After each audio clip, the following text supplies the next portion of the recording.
आज दीपावली का पर्व है।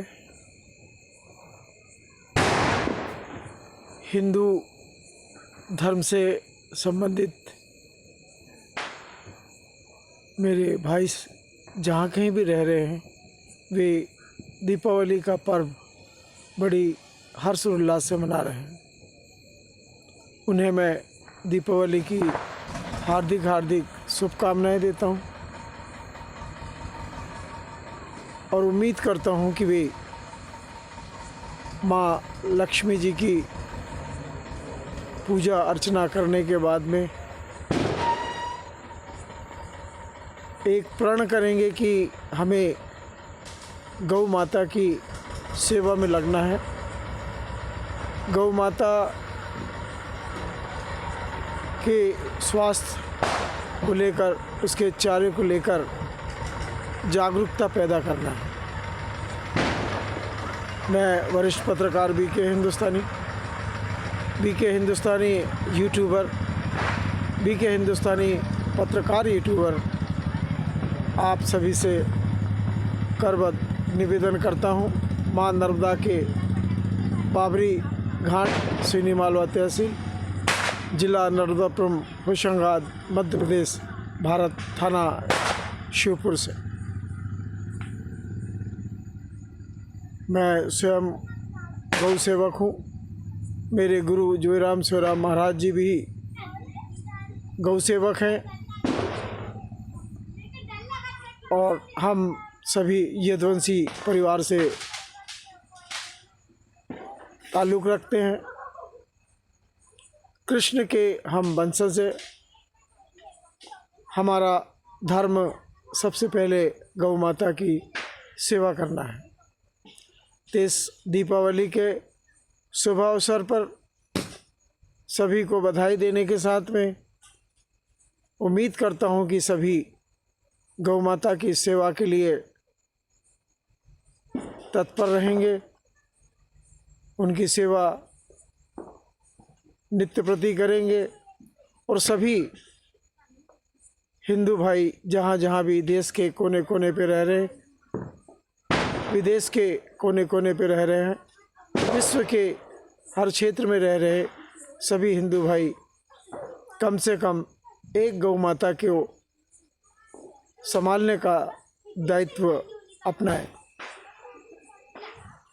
कुछ दिन पहले मैंने चंदपुरा गौशाला का दौरा किया, जो रहेठी तहसील, जिला सीहोर, मध्य प्रदेश, थाना रहेठी के अंतर्गत आती है।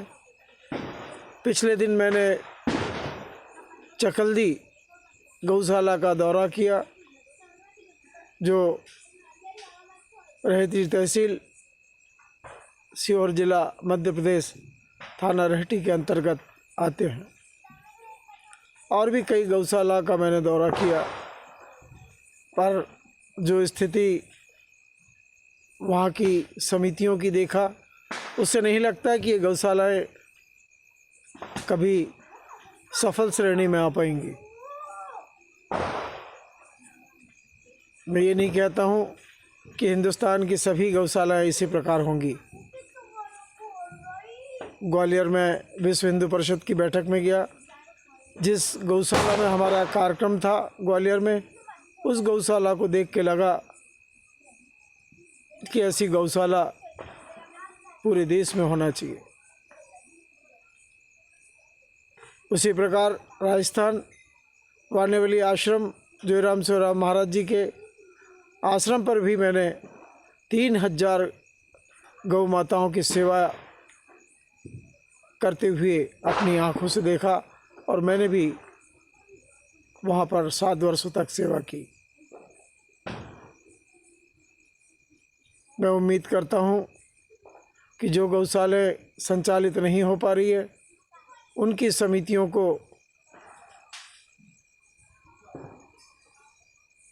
ये निर्देश दिया जाए, उनसे करबद्ध निवेदन किया जाए कि इन गौशालाओं के लिए जो सरकार पैसे दे रही है, उसका गौ माता की सेवा में सदुपयोग करें। सरकार अपने स्तर से गौशालाओं के लिए बहुत फंड देती है, बहुत आर्थिक मदद देती हैं, पर वे मदद उन्हें गौशालाओं की सेवा में ना लगकर लोग अपनी स्वयं की सेवाओं में उसका दुरुपयोग करते हैं, जो कानून के अनुसार गलत है, धर्म के अनुसार गलत है, सेवा के अनुसार गलत है। मेरे हिंदू भाइयों से इस दीपावली के पावन पर्व पर उम्मीद करता हूँ कि वे हर हिंदू भाई कम से कम एक गौ माता जो सड़कों पर लावारिस घूम रही हैं उनको अपने घर ले जाकर उनकी सेवा का दायित्व निभाएंगे।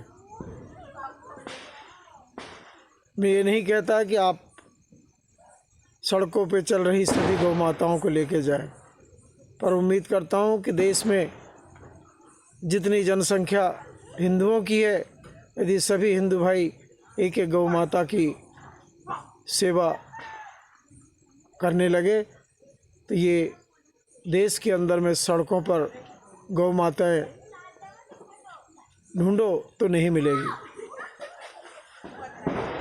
जंगलों का कटना, गौ माता की सेवा ना होना, आपस में दुश्मनी होना, पड़ोसी देशों की दृष्टि सही ना होना आने वाले समय के लिए हमारे लिए जहर पैदा कर रही है। वनों के ना होने से शुद्ध वायु मिलना बंद हो गया। स्वच्छ भारत अभियान का मतलब नहीं समझने के कारण हम कई बीमारियों से ग्रस्त हो गए। सरकार समय समय पर नागरिकों को बड़ी बड़ी योजनाएं भेजती हैं, पर उस योजनाओं का लोग सदुपयोग नहीं करते हैं।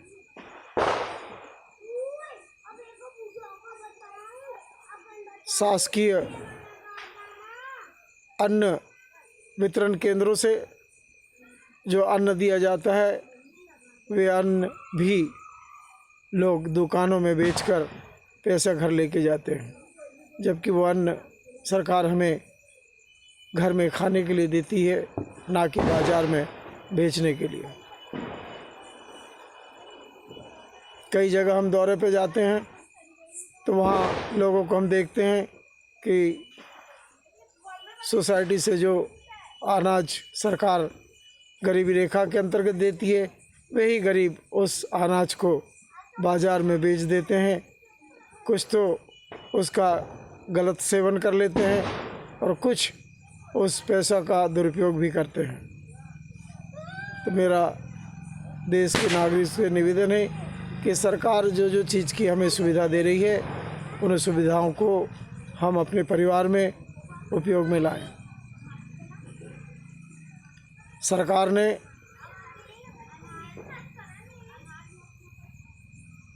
कई योजनाएं गरीबों के लिए और कई योजनाएं विशेष छात्र छात्राओं के लिए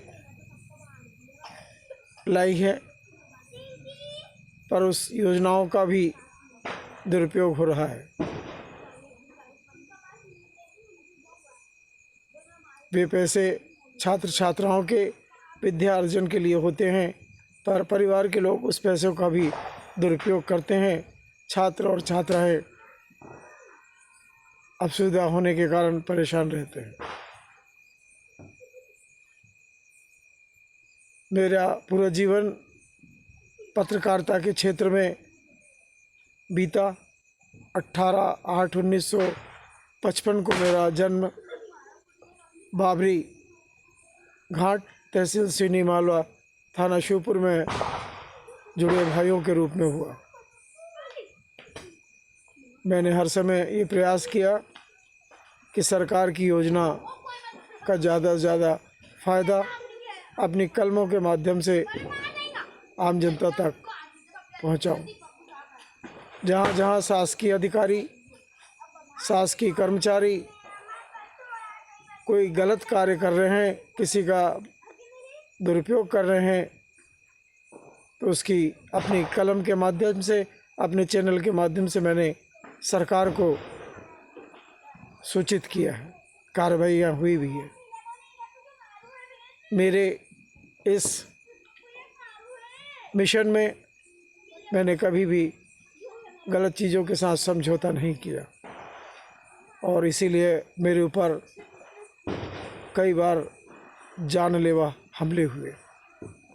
माँ नर्मदा की कृपा, हनुमान जी की कृपा, मेरे गुरु की कृपा, परिवार की ऐसी कृपा रही कि मैं हर बार बचता रहा और आज भी आप लोगों के सामने मौजूद हूँ। मैंने कभी भी अपराधियों के साथ समझौता नहीं किया। मैंने कभी भी भ्रष्टाचारियों के साथ समझौता नहीं किया। मैंने कभी भी झूठे लोगों का साथ नहीं दिया। इसीलिए आज मैं कलम के क्षेत्र में, समाचार के क्षेत्र में प्रवीणता की सूची में आज भी सम्मानित होता आया हूँ और हो रहा हूँ। मैंने जिन जिन पत्रकार युवाओं को तैयार किया, वे भी तन और मन से पत्रकारिता के क्षेत्र में कार्य कर रहे हैं। मैंने अपने पूरे जीवन में 3,900 युवाओं को अपना अनुभव प्रदान किया, जिसमें काफ़ी युवा आज भी मेरे चैनल के लिए काम कर रहे हैं, मेरे साथ काम कर रहे हैं। उम्मीद है कि हमारे चैनल को देखने वाले सभी सब्सक्राइबर और सभी सामान्य दर्शक इस दीपावली के पर्व को हमें आशीर्वाद स्वरूप सब्सक्राइब करेंगे, हमें सुनेंगे और हमें देखेंगे। इन्हीं उम्मीदों के साथ मैं वरिष्ठ पत्रकार BK हिंदुस्तानी। जय हिंद, जय भारत।